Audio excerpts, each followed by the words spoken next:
Balog'at yoshdagi qizingizda hayzni og'riqli kelishi yoki o'zingizda hayzni og'riqli kelishi bezovta qilyaptimi?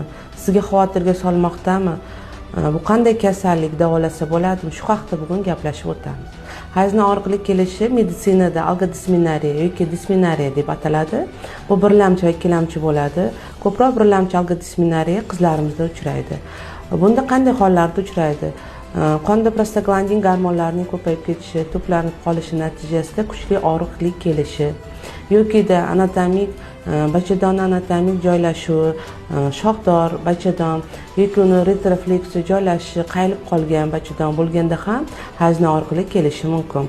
Ikkilamchi algodisminariya bu ko'proq reproduktiv yoshda ayollarda uchraydi. Bunda abortdan keyingi asoratlar, operatsiyalardan keyin poliplarda og'riqlik kelishi mumkin. Miomalarda, endometriozlarda, infeksiyalarda, chandiqlarda hayzni og'riqlik kelishi mumkin. Bunga to'g'ri davolansa, sizga to'g'ri tashxis qo'yilsa, hayzni og'riqlik kelishidan xalos bo'ladi.